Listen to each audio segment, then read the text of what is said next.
In 1964, author Ken Kesey gathered a group of young people, calling themselves the Merry Pranksters, to take a trip across America on a bus they named Further. The group rigged the bus with microphones and carried along a camera, hoping to make a film about the journey. Along the way, the group took psychedelic drugs and tried to engage people in this trip, this new way of life for a new generation of Americans.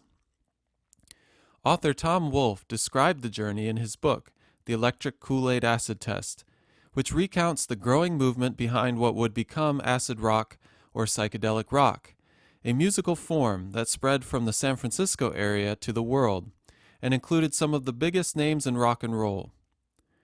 The Merry Pranksters took so much footage of their cross-country journey that they weren't able to edit it down to a finished product. It was finally released as a documentary in 2011. Here's the trailer for the film, giving a sense of what the wild journey was really like.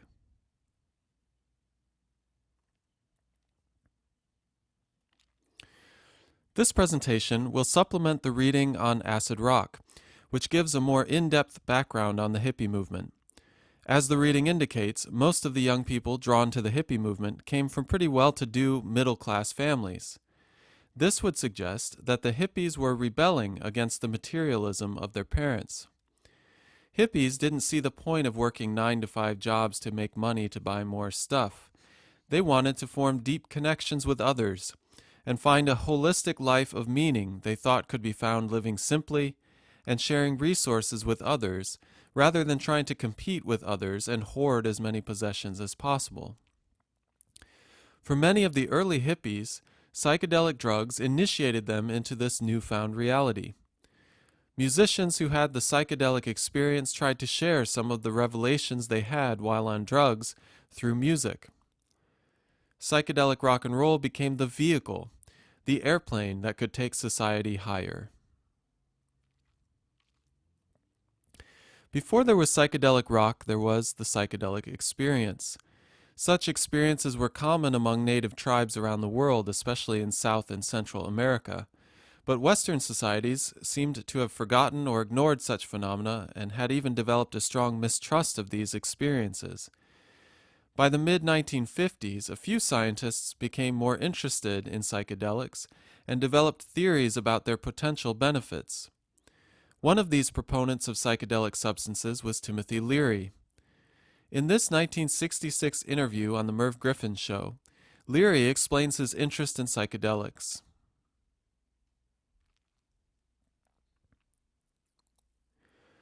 Merv Griffin was generally a welcoming host to all kinds of controversial figures, but you can sense some of the tension going on in America in some of Griffin's questioning.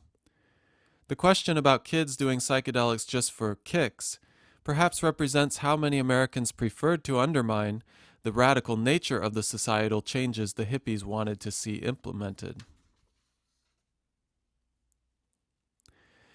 An example of this tension can also be found in a television segment from 1967, in which Harry Reasoner comments on an interview with the Grateful Dead, and then gives his opinion on what the hippie movement is really about.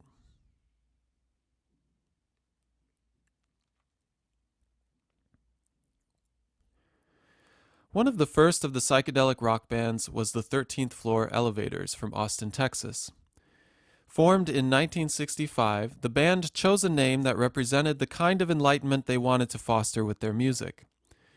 The 13th floor seems to refer to the highest level on the pyramid of enlightenment, where the all-seeing eye of divine consciousness is located.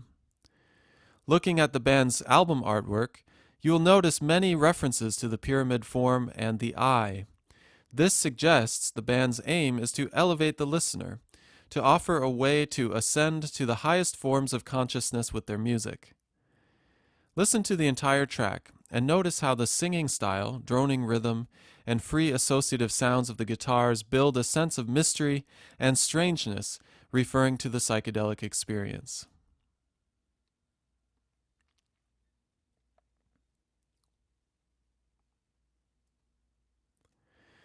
A New York band that combined acid rock with political satire was the Fugs. In the Fugs, the psychedelic experience can be seen as a rebellious act, an intentional embrace of madness in order to face the insanity of impending war in Vietnam. Kill for Peace can be heard as a mockery of the sloganeering and patriotic propaganda prominent during wartime. The inherent absurdity hinted at in the song is that politicians promise more peace by getting involved in more conflicts around the world.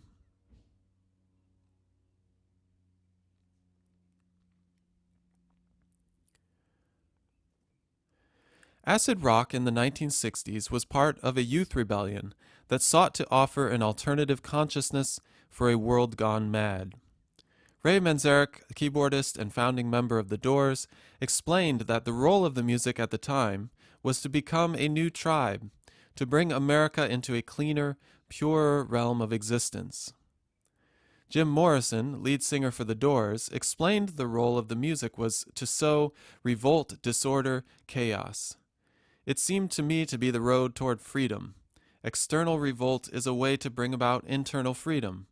When I sing my songs in public, that's a dramatic act, but not just acting as in theater, but a social act, real action. This attitude is what would inspire later originators of punk music. Rock and roll of the mid to late 60s started to take on the gesture of social protest and an expression of freedom in the face of political control.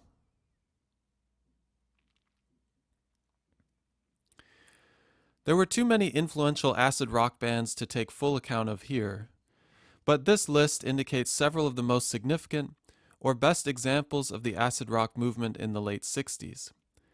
The Doors got their name from a William Blake poem referenced by author Aldous Huxley in his book describing the psychedelic experience. Janis Joplin was a soul singer who performed songs with many drug references. Jefferson Airplane was a San Francisco band known for White Rabbit, a song describing drugs using the narrative of Alice in Wonderland. Jimi Hendrix considered himself a musical shaman, welcoming his listener into a higher consciousness. In his playing, you can sense the drug experiences he's trying to represent musically. Acid rock had a big influence on many of the British invasion bands that began to reflect drug use in their music by the mid to late 1960s. The Beatles explored out-of-the-box song structures and sounds on the Revolver album. Even the Rolling Stones tried their hand at acid rock on their Satanic Majesty's request. And a new English band, Pink Floyd, explored dreamlike guitar sounds and furthered the acid rock sound and concept in their thematic albums. Though we don't tend to think of acid rock as protest music, much of it promotes a new consciousness that was meant to offer an alternative to the false reality of the societal status quo.